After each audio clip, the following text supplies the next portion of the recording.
آج کل میں ایتھیسٹ کے پیچھے پڑا ہوا ہوں ذرا. ایک پاکستانی ملحد ہے, بہت زیادہ اوٹ پٹانگ باتیں پھینکتا رہتا ہے, لمبی لمبی پھینکتا رہے گا. اس نے یہ دعویٰ کیا, اور یہ جو ایتھیسٹ ہیں یہ سب یہ دعویٰ کرتے ہیں, یہ اس کی خاصیت نہیں ہے, کہ حضرت عیسیٰ نام کا کوئی شخص دنیا میں نہیں گزرا, حضرت موسیٰ نام کے کوئی پیغمبر, بولو بھائی, نہیں گزرے. اور فرعون اور موسیٰ علیہ السلام کا جو واقعہ ہے, اگر یہ اتنا ہی اوتھینٹک ہے تو کسی تاریخ دان نے یہ واقعہ نقل نہیں کیا. یہ تمام پیغمبر معاذ اللہ فرضی واقعات ہیں, یہ فرضی ہے, کوئی بھی نہیں ہے, نہ عیسیٰ ابن مریم کوئی کچھ بھی نہیں ہے. البتہ اس نے یہ اعتراف کر لیا کہ محمد ابن عبداللہ صلی اللہ علیہ وسلم یہ دنیا میں آئے ہیں. محمد صلی اللہ علیہ وسلم کا تاریخ سے ثبوت ملتا ہے کہ آئے ہیں, عیسیٰ علیہ السلام کا ثبوت نہیں ملتا. اور کسی تاریخ لکھنے والے نے عیسیٰ ابن مریم کا ذکر نہیں کیا. یہ وہ لوگ ہیں, قرآن مجید میں سورہ ناس ہے نا, سورہ ناس, اس میں اللہ نے کیا فرمایا, قل اعوذ برب الناس. یہ بہت اہم بات ہے, اسے غور سے سنیں. اللہ نے یہ آپ کو اصول ہر جگہ کام آئے گا, صرف ان لوگوں کے خلاف نہیں, ہر جگہ یہ اصول کام آئے گا. قل اعوذ برب الناس ملک الناس الہ الناس من شر الوسواس الخناس الذی یوسوس فی صدور الناس من الجنۃ والناس. دیکھیں سورہ فلق اور سورہ ناس جو نازل ہوئی وہ اللہ کی پناہ میں آنے کے لیے مختلف قسم کے شر اور فتنوں سے. دنیا میں انسان جب جیتا ہے تو بہت سارے فتنے ہیں نا جن سے ہمیں پناہ کی ضرورت ہے, اور پناہ کون دے گا؟ اللہ. اللہ کہتے ہیں میری رحمت کی آغوش میں آ جاؤ تو اس سے بھی بچ جاؤ گے, اس سے بھی بچ جاؤ گے, اور اس مصیبت سے بھی بچ جاؤ گے. تو پناہ میں لانے کے لیے دو صورتیں نازل ہوئی ہیں, ایک سورہ فلق اور دوسری سورہ ناس. دونوں میں بڑا فرق ہے. سورہ فلق میں کیا ہے دیکھیں, قل اعوذ برب الفلق, میں پناہ مانگتا ہوں اس رب کی جو صبح کا پیدا کرنے والا ہے. اللہ کی ایک صفت بیان کی جا رہی ہے کہ وہ رات کی تاریکی, بیٹا بعد میں بانٹ دینا کھجوریں, بیان میں سب ڈسٹرب ہوں گے, ٹھیک ہے نا. تو رات کی تاریکی کو ختم کر کے صبح کی روشنی لانے والا. تو یعنی جب وہ رات کی تاریکی کو ختم کر سکتا ہے, تاریکی بھی تو تاریکی سمجھتے ہیں, اندھیرا, وہ بھی تو ایک فتنہ ہے نا, انسان بہت سے کام نہیں کر سکتا. تو اللہ نے قسم اٹھائی, اللہ نے ہمیں بتایا کہ تم اللہ کو اس صفت کا واسطہ دو کہ اے اللہ تو رات کی تاریکی کو دور کر کے صبح پیدا کر دیتا ہے, تو اے صبح کے مالک میں تیری پناہ میں آنا چاہتا ہوں. اللہ کی اس صفت کو ہائی لائٹ کیا نا. دیکھو جب کسی سے کوئی چیز مانگی جاتی ہے تو اس کو اسی مناسبت سے واسطہ دیا جاتا ہے نا. آپ چاہ رہے ہو کہ سامنے والا مجھ پہ رحم کرے تو آپ اسے یوں کہو گے اے رحم دل, یہ کہو گے نا, اے رحم دل.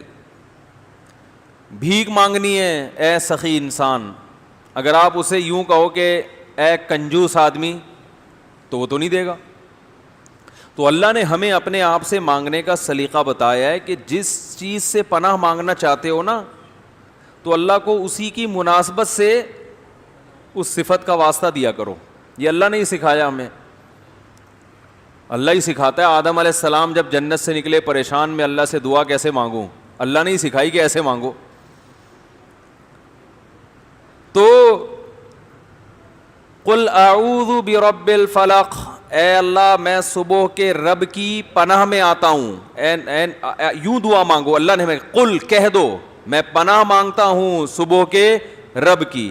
اللہ کو اس کی ایک صفت کا واسطہ دیا گیا ہے, اور جو پناہ مانگی گئی ہے کتنی چیزوں سے, من شر ما خلق, جتنی چیزیں اللہ نے پیدا کی ان کے شر سے, ومن شر غاسق اذا وقب, اور رات کے شر سے جب وہ پھیل جائے. بھائی شور, بھائی ویڈیو نہ بنائے, بالکل الاؤ نہیں ہے, ٹھیک ہے نا. مجھے بتا دیا کریں نا. وَمِن شَرِّ غَاسِقٍ اِذَا وَقَبَ, اور بہت سی باتیں ایسی ہوتی ہیں نا جو اپلوڈ کرنے کے قابل نہیں ہوتی, فتنہ پھیل سکتا ہے اس سے, تو ہم اس کو نکال دیتے ہیں. وَمِن شَرِّ غَاسِقٍ اِذَا وَقَبَ, اور رات کے شر سے جب وہ پھیل جائے. وَمِن شَرِّ النَّفَّاثَاتِ فِي الْعُقَدِ, اور جو عورتیں جادو کرتی ہیں, گریں لگا لگا کے پھونکتی ہیں. جادو میں یہ بھی ہوتا ہے, جادو سے ڈرنے کی ضرورت نہیں ہے, لیکن جو جادو کرتے ہیں وہ گریں لگا لگا کے نام پڑھ پڑھ کے پھونکے مارتے ہیں. تو ان سے بھی کتنے شر ہو گئے؟ 3. وَمِن شَرِّ حَاسِدٍ اِذَا حَسَدَ, اور حسد کرنے والے کے شر سے جب وہ حسد کرنے لگے. اللہ کو ایک صفت کا واسطہ دیا اور پناہ مانگی گئی 4 چیزوں سے, لیکن سورہ ناس میں معاملہ الگ ہے. قل, اے نبی کہہ دیجئے, اعوذ برب الناس, میں پناہ مانگتا ہوں لوگوں کے رب کی, جو لوگوں کو پالنے والا ہے. پالنے میں حفاظت بھی آ گئی نا, لوگوں کی حفاظت کرنے والا. ملک الناس, جو لوگوں کا بادشاہ ہے. یہ اللہ کو اس کی دوسری صفت کا واسطہ دیا جا رہا ہے. الہ الناس, لوگوں کا خدا ہے, معبود ہے. اللہ کو اس کی تیسری صفت کا واسطہ دیا جا رہا ہے, اور پناہ صرف ایک چیز سے مانگی جا رہی ہے, من شر الوسواس, وسوسہ ڈالنے والوں کے شر سے. نہیں آ رہی بات؟ سورہ فلق میں اللہ کو صرف ایک صفت کا واسطہ دیا اور پناہ مانگی ہے 4 چیزوں سے.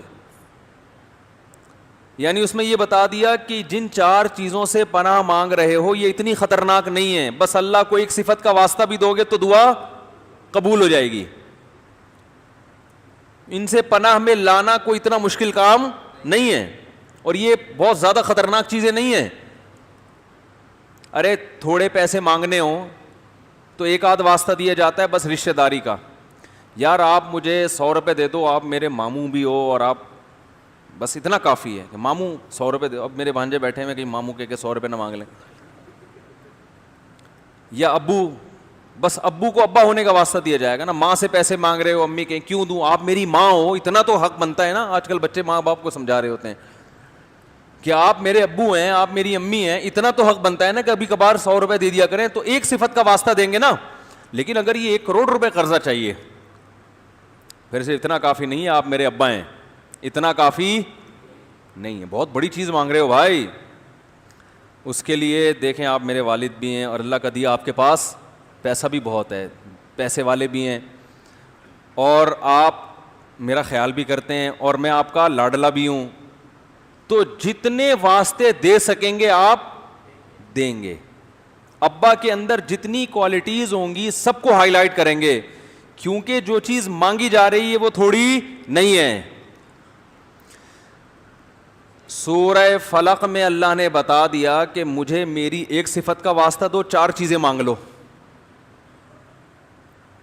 لیکن سورہ ناس میں بتایا کہ 3 صفات کا واسطہ دو, وہ واسطہ بھی بڑا تگڑا ہے بھائی.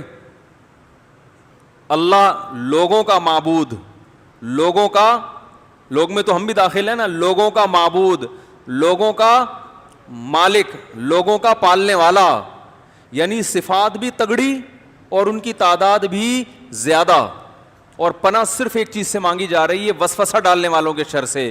اس سے پتہ چلا کہ آپ اللہ سے بہت بڑی چیز مانگ رہے ہو, کیونکہ یہ کمبخت وسوسہ ڈالنے والے جیسے بیڑا غرق کرتے ہیں, جادوگر ایسا بیڑا نہیں غرق کرتا, حسد کرنے والا ایسا بیڑا نہیں غرق کرتا, اور رات کی تاریکی ایسا بیڑا نہیں غرق. رات کی تاریکی میں تو انجن آئل لیک ہو گیا نا, یہ ہو جائے گا سانپ کاٹ لے گا, کوئی بہت زیادہ ہو گیا, جن چڑیل بھوت آ گیا, تو جن چڑیل بھوت سے کیا ہو جائے گا بھائی, جسم کا نقصان ہوگا نا زیادہ زیادہ. تو مرنا تو ویسے ہی ہے نا, مرے گا آخر میں بالآخر, تو ویسے نہیں مرے گا کیا ہے بھائی, صحت مند ہو کے بھی تو مر جائے گا, رزلٹ تو ایک ہی ہے.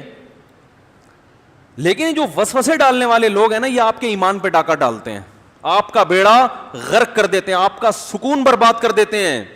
جن چڑیل بھوت کا علاج ہو جاتا ہے. وسوسوں کا علاج جو حقیقی وسوسے، ایک وسوسے تو وہ ہوتے ہیں جو وہمیوں کو ہوتے ہیں، یہ تو ان کا دماغ کیا ہے، ڈاکٹر کو دکھانے کی ضرورت ہوتی ہے نا. ایک وسوسے وہ ہیں جو حقیقی معنوں میں کیا ہیں، اچھا بھلا اطمینان کی زندگی تھی.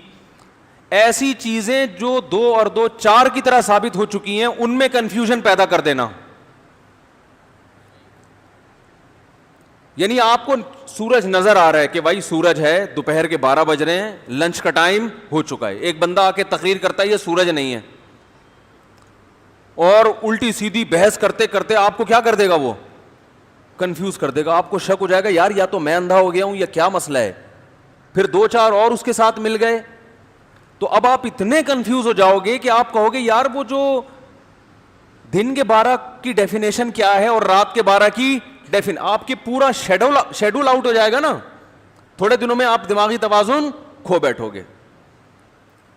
تو وہ چیزیں جو 2 اور 2 4 کی طرح ثابت ہیں، جو وسوسہ ڈالنے والے لوگ ہیں، ان چیزوں میں کنفیوژن پیدا کر کے آپ کو سیدھے راستے سے ہٹا دیتے ہیں. اور جب آپ بھٹکتے ہو تو پھر یہ نہیں کہ دوسرے ٹریک پہ چلنا شروع ہو جاؤ، کسی ٹریک پہ چلنے کے قابل نہیں رہتے. جیسے کہ آج کل وہ انجینئر صاحب کر رہے ہیں، وہ بھی یہی کام کر رہے ہیں. نہ تو اس نے یہ بتایا کہ یہ والا فرقہ صحیح ہے تو اس کو فالو کر لو، سارے فرقوں میں کیڑے نکال نکال کے سب پہ اعتماد ختم، سب علماء پہ اعتماد ختم. کوئی اپنا فرقہ لانچ کر لو، اپنا بھی نہیں ہے. تو نتیجہ کیا نکلتا ہے، لٹکا ہوا ہے آدمی، نہ ادھر کا نہ ادھر کا. اور ایسے لوگوں پہ خود بھی کچھ دنوں میں اعتماد ختم. پھر وہ یا تو وہ قادیانی بن جاتے ہیں، یا منکرین حدیث بن جاتے ہیں پرویزی، یا وہ بالکل ملحد بن جاتے ہیں کہ یار مذہب کی قید سے اپنے آپ کو نکالو، یہاں تو اختلاف کے علاوہ کچھ ملتا ہی نہیں ہے، سب کی کتابوں میں کیڑے، سب غلط، فلاں ایسا فلاں ایسا. پھر تھوڑے دن میں انسان کہتا ہے یہ اکیلا صحیح کیسے ہو سکتا ہے. نتیجہ یہ نکلتا ہے کہ یہاں سے بھی جاتا ہے. تو جو طے شدہ باتیں غامدی صاحب نے کیا، رجم پوری امت کا اجماع ہے کہ شادی شدہ مرد کو کیا کیا جائے گا، رجم. اس میں خام خام ایک نئی تقریر اور ایک بحث چھیڑ کر اس کو کیا بنا دیا، مشکوک، کہ اسلام میں رجم نہیں ہے. بیٹھے اب عامی آدمیوں کو تو پاس دلائل نہیں ہوتے نا، اس سے وہ رجم کا بھی عامی آدمی نے انکار کیا. اور جتنے بڑے بڑے فقہا محدثین جو اس کے قائل ہیں کہ شادی شدہ مرد جب زنا کرے گا تو پتھروں سے مار کے ہلاک کیا جائے گا، یہ شرعی سزا ہے، ان تمام علماء پر بھی اعتماد، بولو بھائی، ختم.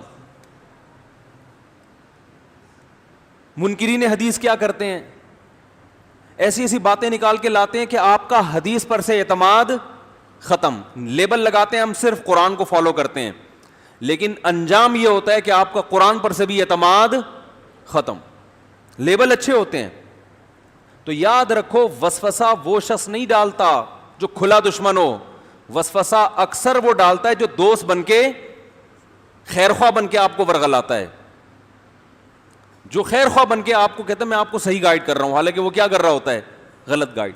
تو اسی طرح یہ جو ایتھیس لوگ ہیں، ملحد، یہ لوگ بھی جو چیزیں 2 اور 2 4 کی طرح ثابت ہو چکی ہیں، ان چیزوں میں بحث چھیڑ کرنا لوگوں کو کس میں ڈال دیتے ہیں، وسوسے میں. اب یہ تقریر ایک ملحد نے چھیڑ دی کہ جتنے پیغمبروں کا قرآن میں ذکر کرتا ہے یہ سرے سے ان کا کوئی وجود ہے ہی نہیں. چلو جو بے دین لوگ تھے وہ کہتے تھے بھائی یہ پیغمبر آئے ہیں، کوئی ان کی تعلیمات کو فالو کرتا ہے، کوئی نہیں کرتا، کوئی ان کے نبی ہونے کا انکار کرتا ہے، لیکن ایسا نہیں ہے کہ شخصیت ہی کا انکار کر دیا جائے کہ ایسی کوئی شخصیت، بولو بھائی، آئی نہیں. تو مجھے خیال ہوا کہ میں اس کے سامنے بیٹھا ہوتا تو میں اس سے کہتا کہ آپ یہ کہہ رہے ہو کہ حضرت عیسیٰ ابن مریم نام کا کوئی شخص یا یہ شخصیت دنیا میں آئی نہیں ہے، کسی مورخ نے، کوئی تاریخ دان نے نہیں لکھا. مجھے ایک بات بتاؤ، جتنی تاریخیں لکھی گئی ہیں ان میں ہسٹری کی جو ڈیٹ بیان کی جاتی ہے وہ تو حضرت عیسیٰ کی طرف منسوب کی جاتی ہے کہ نہیں کی جاتی؟ کوئی مورخ ایسا ہے جو ہجری یا عیسوی سال کے علاوہ کسی اور تاریخ سے بات کرتا ہو؟ کیا ہو گیا؟ تو یہ اللہ نے کتنا بڑا انتظام کیا ہے پیغمبروں کے وجود کی دلیل کے طور پر. کہ انسانی زندگی پر پیغمبروں نے اتنا زبردست اثر ڈالا ہے کہ انسانوں نے جب بھی ہسٹری لکھی ہے پیغمبروں ہی کی کسی خاص واقعے سے اس کو شروع کرتے ہیں اور پیغمبروں ہی کے کسی خاص واقعے پہ اس کو ختم کرتے ہیں. اس کے بعد کوئی پاگل اٹھ کے یہ بولے کہ عیسیٰ ابن مریم نام کا کوئی شخص گزرا ہی نہیں ہے, تو خدا کی قسم یہ دنیا کا سب سے بڑا پاگل ہے, الو بنا رہا ہے آپ کو بیٹھ کے. یہ 2 اور 2 4 کی طرح جو باتیں ثابت ہیں نا, ان کا انکار کر کے سوائے وسوسے ڈالنے کے اور کوئی کام نہیں کر رہا. جب بھی ہسٹری لکھی جائے گی تو یا تو قبل مسیح یا تو ہسٹری لکھی جاتی ہے ہمیشہ پیغمبروں, کیونکہ پیغمبروں کا اثر اتنا زیادہ انسانیت پہ رہا ہے کہ اس سے زیادہ دوسری شخصیتوں کا اثر انسان پہ رہا نہیں ہے. دنیا کی جو سب سے مؤثر ترین شخصیتیں ہیں, آپ ان کے وجود کا انکار کر دیا اگر آپ نے, پھر کسی بھی شخص کے وجود کو کوئی بھی کسی طرح سے انکار کر سکتا ہے. پھر نیوٹن اور ایڈیسن تو کوئی کسی کھیت کی مولی ہے ہی نہیں. آئنسٹائن کا انکار اس سے بھی زیادہ آسان ہے. نہیں آ رہی بات. لوگ کہہ سکتے ہیں یار یہ سب جھوٹی, سائنسدانوں نے لوگوں کو الو بنانے کے لیے آئنسٹائن کا نام استعمال کیا, آئنسٹائن نامی کوئی شخص نہیں گزرا. جبکہ آئنسٹائن کا اتنا تذکرہ کتابوں میں نہیں ہے جتنا تذکرہ عیسیٰ ابن مریم کا ہے اور موسیٰ علیہ السلام کا ہے. اور کتنا اثر ڈالا پیغمبروں نے انسانی سیرت پہ, انسانی زندگی پہ, کہ آج بھی دنیا کی 2/3 سے زیادہ آبادی پیغمبروں کے وجود کو اور ان کی تعلیمات کو فالو کرتی ہے, چاہے مکمل کرے یا تعلیمات کو فالو کرنے کا دعویٰ کرے, لیکن ان کی تعلیمات میں نجات سمجھتی ہے. تو 2/3 انسانیت, 2/3 انسان, یعنی مسلمان دیکھ لو, یہودی دیکھ لو اور عیسائی, کتنی بڑی آبادی بنتی ہے. 2/3 کے قریب انسان نہ وہ ایک دعویٰ کر رہے ہیں کہ ان پیغمبروں کی تعلیمات پر عمل کرنے میں نجات ہے. تو جن کی تعلیمات پر عمل کرنے میں نجات ہے ان کی شخصیتوں ہی کے وجود کا انکار کر دو, اس سے بڑی یعنی حقیقت کا انکار کوئی کر سکتا ہے؟ تو یہ صرف بیٹھے ہیں. میں اکثر ایک واقعہ بیان کرتا ہوں, بہت دن ہو گئے بیان نہیں کیا. ہم جب چھوٹے تھے تو ہماری ایک کرکٹ ٹیم تھی, فرینڈز کرکٹ کلب کے نام سے. ہمارا مقابلہ سارے لمبے تڑنگے بندوں سے ہوتا تھا. ہم اس وقت بالکل ٹین ایجر تھے, کرکٹ کی ٹیم تھی. اب لوگ یہ شارٹ کلپ بنا کے ڈال دیں گے اور بولیں گے دیکھو مفتی صاحب کیا کر رہے ہیں, کرکٹ کے واقعات سنا رہے ہیں. جو ممبر قرآن و حدیث کے لیے وہ کرکٹ کے لیے. تو ڈالیں, ایسے یوٹیوبرز ہماری نظروں میں آ رہے ہیں انشاءاللہ. تو یا تو پورا جو سبق مل رہا ہے نا وہ بھی ڈالیں اس میں. تو ہماری ٹیم تھی, کیا نام تھا اس کا, فرینڈز کرکٹ کلب. کتنا اچھا نام. لیکن اس میں سارے جونیئر تھے. میں اوپنر جاتا تھا تو سوچ لو کیا حال ہوتا ہوگا اس کا. کوئی ہم پروفیشنل کھلاڑی تو ہیں نہیں. اور 2-4 چھکے چوکے, بعض دفعہ میچ جتوایا بھی ہم نے. ایک دم لگ گئے. لپاڑو سمجھتے ہیں نا, اب یہ لفظ استعمال ہوتا ہے لپاڑو, پتہ نہیں اب یہ ٹرم استعمال ہوتی ہے کہ نہیں ہوتی. ہمارے دور میں تو ہوتی تھی. کچھ جا کے لپاڑو ہیں, وہ اٹھا کے ماریں گے, لگ گئے تو لگ گئے, نہیں تو آؤٹ ہو گئے. تو ہم لپاڑو تھے, چھکے چوکے لگاتے تھے جا کے, کبھی آؤٹ بھی ہو جاتے تھے, کبھی میچ کی کایا بھی پلٹ جاتی تھی. لیکن اکثر رزلٹ یہ نکلتا تھا کہ ٹیم چونکہ بہت ہی جونیئر لڑکوں کی تھی, ہم بالکل ٹین ایجر تھے, اور ہمارے مقابلے سارے سینئر لوگوں سے, ہماری ٹیم نئی بنی تھی. تو نتائج جو نکل رہے تھے وہ اچھے نہیں نکل رہے, نتیجہ ہی نکل رہا تھا, اکثر ہار جاتے تھے. تو کیونکہ ہم تو ابھی بڑھ رہے تھے نا, تو اس لیے میں کرکٹ کے بہت خلاف ہوں, کسی اور کھیل کے ہوں یا نہیں ہوں. اس میں ایکسرسائز تو کچھ بھی نہیں ہے, ٹائم ویسٹنگ بے انتہا. تبھی میں نے جب ٹوٹا پھوٹا دین کی طرف آئے نا, تو سب سے پہلے کرکٹ کو خیر آباد کہا کہ یہ نہیں کھیلوں گا, سوائے ٹائم ویسٹنگ کے کچھ بھی حاصل نہیں ہے. اور وہ بھونپو لے کے بیٹھے رہتے ہیں, پاؤں بجاتے رہتے ہیں, وہ چھچوری حرکتیں الگ. اور انسان کی اخلاقیات بھی خراب ہوتی ہیں, تباہ ہوتی ہیں. کھیلو, کوئی ایکسرسائز ہو باڈی کی, ایسے کھیل کھیلو. تو اب میں نے یہ ٹیم کے جو کوچ تھے نا, ہمارے کوچ بھی تھے, دیکھو کرکٹ میں ٹیشن بازیاں چل رہا ہے, دیکھا نہیں, ایک میچ جیتتے ہارتے ہیں تو 6 مہینے اس پہ تبصرے چل رہے ہوتے ہیں. ایکچولی اگر وہ یوں آتا تو یوں کر لیتا, حالانکہ کرکٹ تو ایک گیند بلے کا نام ہے, بعض دفعہ چھکا لگ جاتا ہے, بعض دفعہ نہیں لگتا. بس اس میں کون سا اتنے زیادہ 6 مہینے بیٹھ کے آپ اس کو کہ بھئی وہ اگر اس کی پرفارمنس یوں ہوتی تو یوں ہوتا ہے, اور ٹیم کے جیسے کوئی کشمیر فتح کرنے جا رہے ہوں, یا یہ کہ بارڈر پہ کو فوجیں آمنے سامنے لڑ رہی ہوں. بلا وجہ میڈیا نے ایک بیکار ترین چیز کو بڑھا چڑھا کر, دیکھو یہ انسان کو فیصلہ کرنا پڑتا ہے کہ میں کہیں دھوکے میں تو نہیں آ رہا. تبھی قرآن نے کیا کہا ہے کہ شیطان ان کے لیے برے اعمال کو مزین کر دے گا. مزین کا مطلب کیا؟ چیز بری ہوگی, چمک پٹیاں لگا کے نا اس کو خوبصورت کر دے گا. تو یہ شیطان نے میڈیا کے ذریعے بہت سی خراب چیزوں کو کیا کر دیا ہے؟ مزین, کہ ان کی اتنی عزت اور ان کے ایسی رسپیکٹ, اور یہ ایکچولی اور وہ آپ کی پرفارمنس, اور یہ ٹوپی ڈرامہ ہے بھائی, کچھ بھی نہیں ہے. گیند بلے گا اٹھا کے لگ گیا, اس میں کوئی ملک کی عزت نہیں ہے, ہارنے میں کوئی ملک کی ذلت نہیں ہے, کچھ بھی نہیں ہوتا. کھیل کود کو عزت اور ذلت سمجھنے والے پرلے درجے کے بے وقوف ہوتے ہیں. یہ کوئی عزت ذلت کا معیار تھوڑی ہے. تو خیر کہاں سے کہاں بات چلی گئی, فرینڈز کرکٹ کلب پہ بات آ رہی تھی کہ تو اس میں اب ہم جب ہار رہے تھے تو ہم نے کیا کیا کہ ہم نے وہ میٹنگ رکھی, چائے بسکٹ کا انتظام, جیسے پتہ نہیں کیا ہو رہا ہے, تو ٹیشن بازیاں. تو ہمارے کوچ نے کہا کہ کسی کے ذہن میں کوئی تجویز ہو اور ہم اپنی پرفارمنس کو بہتر بنا سکیں. تو میں نے کہا ٹیم کا نام بدل دو. مجھے وہ نام ہی اچھا نہیں لگ رہا تھا نا, فرینڈز کرکٹ کلب عجیب سا نام لگ رہا تھا, یعنی پڑھنے میں اچھا نہیں لگ رہا تھا.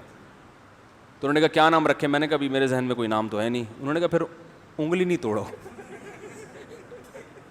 وہ مجھے اس کا ملفوظ اتنا اچھا لگا نا کہ جب تک آپ کے پاس کوئی آلٹرنیٹ نام نہیں ہے, خام خواہ میں یہ کہنا کہ یہ نام اچھا نہیں ہے, اس کو کیا کہتے ہیں؟ انگلی توڑنا. بیٹھے محفل میں کوئی ڈھنگ کی بات کرو بھائی, حالانکہ وہ میرے اگینسٹ تھی, میرے خلاف تھی, لیکن وہ مجھے ملفوظ اس کا اتنا اچھا لگا کہ اس واقعے کو میرا خیال ہے کم از کم 30 سال ہو گئے ہوں گے, میں بالکل بہت چھوٹا تھا, یہ ملفوظ میں بھولا نہیں ہوں کہ یار واقعی یا تو آپ آلٹرنیٹ پیش کرو متبادل. خام خامے اعتراضات کرنا یہ انگلی توڑنا ہے کہ نہ ادھر کے رہے نہ ادھر کے. تو ہم انجینئر سے بھی کہتے ہیں یا تو کوئی صحیح بزرگ پیش کر دو ہمارے سامنے, آج کے دور کے کچھ 25-30 بزرگوں کے نام بتا دو. غامدی صاحب سے ہم کہتے ہیں اور کوئی 25-30 اچھے اسکالرز کے نام بتا دو جو 100% اسلام کو سمجھتے ہوں. اور ایتھیسٹ سے ہم کہتے ہیں کہ یار اسلام بھی غلط, عیسائیت بھی غلط, یہودیت بھی غلط, سب غلط ہو گئے, تو صحیح کیا ہے؟ پھر صحیح اور غلط کی ڈیفینیشن کیا ہے؟ کوئی تم ہمیں بتا دو جو عقل کے معیار پہ پورا اترتا ہو. تمہارے پاس تو کوئی راستہ سرے سے ہے ہی نہیں, کیونکہ عقل رہنمائی کر ہی نہیں سکتی بہت ساری چیزوں میں. تو تم بلا وجہ حضرت عیسیٰ پیدا نہیں ہوئے تھے, یہ کیا ہے؟ انگلی توڑنا. بلا وجہ بیٹھ کے کیا کرنا؟ انگلی توڑنا. اور کوئی ایسی شخصیت گزری نہیں ہے, بیکار قسم کی فضول قسم کی باتیں. اور اس کے اخلاقی نقصانات کتنے ہیں. انسان کو آپ نے مان لیا اتفاق سے پیدا ہوا ہے, تو اتفاق سے پیدا ہونے کا مطلب اس کا کوئی ویژن نہیں ہے, پھر سارے کام اتفاق سے ہی کرے, یہ جو جس وقت بن پڑے کر لے. جس کا کوئی انسانوں میں اگر ہدف بنانا پڑتا ہے, لائف کا پرپز کیا ہے, آپ کا ویژن کیا ہے, یہ نہیں بناؤ گے آپ ڈپریشن کے مریض بن کے مر جاؤ گے, آپ پاگل ہو جاؤ گے, آپ کو پتہ ہی نہیں ہے صبح اٹھ کے میں نے کرنا کیا ہے. یا تو آپ ہوس کے پجاری بن جاؤ گے, نفس کے غلام, بس شہوتیں پوری کرنی ہے میں نے, ہر آنے والا دن پہلے سے زیادہ لذت میں گزرے. تو یہ انسانوں کا ویژن نہیں ہو سکتا, اس سے تعمیری سوچ پیدا نہیں ہو سکتی. تو پھر تعمیری سوچ کیسے پیدا ہوگی آپ بتاؤ؟ ان کے پاس کوئی راستہ نہیں ہے. اور میں بار بار یہ بیان بھی میں کر چکا ہوں, لیکن ابھی موضوع آیا تو میں پھر دوبارہ کر رہا ہوں کہ باطل فرقے کو پہچاننا, یاد رکھو 2 منٹ کا کام ہے, زیادہ لمبی چوڑی بحث نہیں کرنی پڑتی باطل سے. باطل جب آپ پر اعتراضات کرے نا, تو ان اعتراضات کے جوابات میں نہیں پڑو. آپ بولو ان اعتراضات کی بنا پر میرا مسلک ہو گیا غلط, لیکن تو اگر مجھ پہ 10 اعتراض کر رہا ہے نا, تو جس مذہب کی طرف مجھے دعوت دے رہا ہے اس پہ 10,000 اعتراضات ہیں, تو ان کا جواب دے دے تو میں تیرے مسلک کو قبول کر لوں گا, تیرے مذہب کو قبول کر لوں گا. مثلا ہندو یہ اعتراض کرتے ہیں کہ مسلمان بقرعید میں جانور ذبح کر کے ظلم کرتے ہیں, اسلام کا یہ حکم صحیح, بولو بھائی نہیں ہے, فرض کرو مان لیا صحیح نہیں ہے. میرے پاس اگر کوئی ہندو آئے گا نا, کہے گا اسلام کا یہ حکم ٹھیک نہیں ہے کہ جانوروں کو کاٹ رہے ہو, ظلم کر رہے ہو, میں کہتا ہوں فرض کرو اللہ نہ کرے یہ اسلام پر اعتراض صحیح ہے, میں اسلام اللہ نہ کرے نقل کفر نباشت, میں اسلام چھوڑتا ہوں, لیکن مجھے پھر یہ ثابت کرو کہ تو جس مذہب کی دعوت دے رہا ہے مجھے, اس مذہب میں اس سے بڑے بڑے اعتراضات نہیں ہیں. اگر اسلام کی طرف ایک انگلی اٹھ رہی ہے تو آپ کے مذہب کی طرف 20 انگلیاں اٹھ رہی ہیں. سب سے پہلے میں یہاں سے بات شروع کروں گا کہ میں گائے کاٹتا ہوں اللہ کے حکم پہ, میں اللہ کی عبادت کرتا ہوں. تمہاری عبادت کہاں سے شروع ہوتی ہے؟ پتھروں کے معبود سے. تو میں پتھر کے سامنے کیسے جھکوں بھائی؟ اس کی کیا دلیل ہے بھائی؟ میں گائے کے پیشاب کو مقدس کیوں سمجھوں؟ اس کی کیا دلیل ہے؟ میں گائے کو اپنی ماں کیوں بناؤں؟ اس کی کیا دلیل ہے؟ دودھ تو بھینس کا دودھ زیادہ پیا جاتا ہے. میں نے تو بکری پالی ہوئی ہے بھائی, مجھے تو وہ دودھ پلا رہی ہے. ہمارے ایک رشتے دار تھے وہ شپ میں نا, تو وہ ان سے کسی ہندو نے کہا کہ آپ دیکھیں نا گائے اتنی دودھ پلاتی ہے, کیا آپ گائے کا دودھ نہیں پیتے؟ انہوں نے کہا نہیں میں تو بکری کا پیتا ہوں. حالانکہ وہ پیتے نہیں تھے, لیکن ایک مثال تھی. اس کا مطلب میں بکری کی عبادت کروں پھر؟ اور جتنا ہم دودھ پیتے ہیں اس سے زیادہ خدمت تو ہماری اور بھی مخلوق کرتی ہے. وہ مخلوق ہماری, بہت ساری مخلوق اور اس سے زیادہ خدمتیں کر رہی ہے ہماری. تبھی تو جو جھوٹے خداؤں کے قائل ہیں ان کا پھر ایک خدا نہیں ہے. کبھی وہ ستاروں کی پوجا کرتے ہیں, کبھی وہ روٹی کی عبادت کرتے ہیں, کبھی کس کی. تو اللہ نے تو ہمیں اس کنفیوژن سے نکال دیا کہ بھائی یہ ساری تمہاری خدمت کے لیے میں نے لگائے ہیں, یہ اپنی مرضی سے تھوڑی کر رہے ہیں تمہاری خدمت. ارے گائے اپنی مرضی سے تھوڑی خدمت کر رہی ہے, بیل اپنی مرضی سے کر رہا ہوتا نا تو نہیں کر رہا ہوتا. وہ کہتا میں کیوں ہل کے آگے, مجھے کیوں جوت رہا ہے صحیح, مجھے کیوں لگا رہا ہے, میں اتنا پاورفل اتنا طاقتور, میں ہل کیوں چلاؤں؟ اس کی آنکھوں میں پٹی باندھ لو, 24 گھنٹے گھومتا رہے گا. کولو کا بیل ہوتا ہے نا, گھومتا رہے گا. وہ اپنی مرضی سے تھوڑی, اس کو تو خدا نے ایسا بنایا کہ اس میں کھوپڑی رکھی نہیں, اس کو مسخر کر دیا ہمارے لیے کہ انسان تیری آنکھوں پہ کالی پٹی باندھے گا اور تجھے پش کرے گا, تو سمجھے گا لانگ روٹ پہ نکلا ہوں میں, وہ سمجھے گا آج میں کراچی ٹو پشاور جا رہا ہوں میں. وہ یہی سمجھ رہا ہوتا ہے, تبھی اس کی پٹی باندھتے ہیں. اور ایک بیل وہ لگا دیتے ہیں تاکہ مالک کو پتہ چلے کہ یہ چل رہا ہے. وہ چلتا رہتا ہے, وہ جب آنکھ کھلتی ہے یار میں وہیں کا وہیں کھڑا ہوا ہوں ٹھیک ہے. تو بیل اپنی مرضی سے تھوڑی یہ کر رہا ہوتا ہے. ہم مچھلیاں کھاتے ہیں, مچھلی اپنی مرضی سے تھوڑی ہمارا نوالا بنتی ہے. تو یہ سب اللہ کی قدرت ہے, اللہ نے ان کو ہمارے لیے مسخر کیا. تبھی تو قرآن نے کہا لا تسجدوا للشمس ولا للقمر. بہت سے لوگ سورج اور چاند کو سجدہ کرتے ہیں کہ سورج اتنی خدمت, سب سے زیادہ خدمت تو سورج کر رہا ہے. سورج اگر روشنی برسانا بند کر دے تو گائے بھی دودھ نہیں دے گی, گائے کو کھانے کو ہی نہیں ملے گا, پودے ہی نہیں اگیں گے. اور اگر دودھ دے گی بھی تو اس دودھ سے وٹامن ڈی اور کیلشیم نہیں بنے گا, کیونکہ دودھ ہڈیوں کا جزو بدن اس وقت بنتا ہے جب ہڈیوں کو دھوپ بھی ملے. ڈاکٹر کہتے ہیں نا کیلشیم کی کمی وٹامن ڈی کی کمی سے ہوتی ہے. وٹامن ڈی میں ہوتا کیا ہے کہ کیلشیم کو آپ کی باڈی کا حصہ بناتا ہے, یعنی دودھ میں کیلشیم ہے نا, تو وہ جزو بدن, گاڑی اردو استعمال کر رہا ہوں, یعنی بدن کا پارٹ اس وقت بنے گا جب اس پہ سن لائٹ لگے گی. تو زیادہ خدمت کون کر رہا ہے؟ سورج کر رہا ہے. تو اسی وجہ سے بہت سے لوگوں نے سورج کی پوجا کرنا شروع کر دی, یار یہ تو بڑی خدمت کر رہا ہے. اللہ نے فرمایا یہ اپنی مرضی سے نہیں کر رہا, یہ میں نے اس کام پہ لگا دیا. اس لا تسجدوا للشمس ولا للقمر, نہ سورج کو سجدہ کرو نہ چاند کو. واسجدوا للہ الذی خلقہن, اس ذات کو سجدہ کرو جس نے سورج اور چاند کو پیدا کیا. سجدہ واجب ہو گیا, بعد میں کر لیے گا. تو اگر میرے پاس کوئی ہندو آئے تو میں اس کو 2 منٹ میں اس طرح سے کیا کر دوں گا؟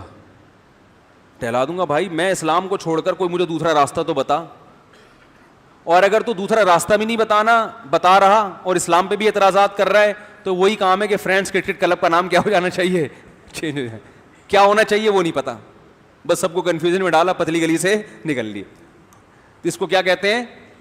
انگلی توڑنا. انگلی توڑ کے نکل. تو زیادہ تر لوگ کمنٹس میں انگلیاں ہی توڑ رہے ہوتے ہیں بیٹھ کے. جو باطل لوگ ہیں نا, بیانات پہ اعتراض, اسلام پہ اعتراض, کبھی فقہ حنفی پہ اعتراض کرتے ہیں, یہ صحیح نہیں ہے. تو بھائی کوئی دوسرا فقہ مرتب دکھا دو, پھر مرتب ہو, جس میں تمام جزیات کا حل ہو. لوگ کہتے ہیں قرآن و حدیث میں ہے. قرآن و حدیث میں ہے تو پھر آپ یوٹیوب پہ کیوں بیٹھے ہوئے ہو لوگوں کو بتانے کے لیے؟ قرآن حدیث لوگوں کے سامنے لا کے رکھ دو نا. آپ جیسے یوٹیوب کے ذریعے ڈیفائن کرتے ہو تو فقہا نے کتابوں میں لکھ کے ڈیفائن کر دیا, تو بات تو ایک ہی ہے نا. بات کیا ہے؟ ایک ہی ہے نا. تو آپ بھی تو فتاوی لکھتے ہو, لکھی ہوئی تحریریں آپ کی بھی تو ہوتی ہیں, تو اے ٹو زیڈ تمام مسائل کا حل دکھا دو. تو ہمارے پاس 4 فقہ کے علاوہ کوئی 5واں ہے ہی نہیں, تو ہم کیسے اس کو فالو کریں؟ 5واں فقہ ہی نہیں ہے تو بھائی فالو کیسے کریں گے ہم اس کو؟ پھر تو یہی ہوگا, کوئی اس کی سن رہا ہے, کوئی اس کی سن رہا ہے, کوئی قرآن و حدیث کے نام پہ وہ مسئلہ بیان کر رہا ہے, وہ قرآن حدیث کے نام پہ الگ مسئلہ بیان کر رہا ہے, وہ قرآن و حدیث کے نام پہ الگ. جتنے لوگ ہیں اتنے مسلک ہیں, لیکن انہوں نے سیاستاً نام ان سب کو ایک مسلک کا دیا ہوا ہے, حالانکہ وہ ایک نہیں ہے. طلاق کا مسئلہ پوچھ لو, چاروں فقہ میں پوچھو گے آپ کو جواب ریٹن میں پہلے سے صدیوں سے ایک ہی مسئلہ چلا رہا ہوگا. ان چاروں سے ہٹو گے, جتنے قرآن و حدیث پہ ریسرچ کرنے والے ہوں گے ان کے اتنے ہی فتوے ہوں گے. ایک کہہ رہا ہوگا قرآن حدیث کی روشنی میں طلاق ہو گئی ہے, دوسرا کہہ رہا ہوگا ایک بھی نہیں ہوئی ہے, تیسرا کہہ رہا ہوگا ایک ہو گئی ہے باقی 2 نہیں ہوئی ہیں. آئی بات سمجھ؟ سب کے الگ الگ مسئلے ہوں گے. تو پریکٹیکلی یہ پاسبل نہیں ہے, ممکن نہیں ہے. جو لوگ کہتے ہیں ہم کسی مسلک کو نہیں مانتے, یہ وہ لوگ ہیں جو اسلام پر عمل ہی نہیں کرتے ہیں, کیونکہ ابھی پورا عمل شروع ہی نہیں کیا, اس لیے ان کو مسلک کی ضرورت محسوس ہوئی نہیں ہے. یہ تھوڑا تھوڑا کر رہے ہوتے ہیں, کچھ وہاں سے کچھ وہاں سے. پورا اسلام کو فالو کریں گے تو ان کو ضرورت پڑے گی پراپر کسی مسلک پہ چلیں جس میں تمام مسائل کا حل موجود ہو. اس کے بغیر ممکن نہیں ہے چلنا. تو بس انگلیاں توڑ توڑ کے کیا کرنا؟ کنفیوژن پیدا کرنا.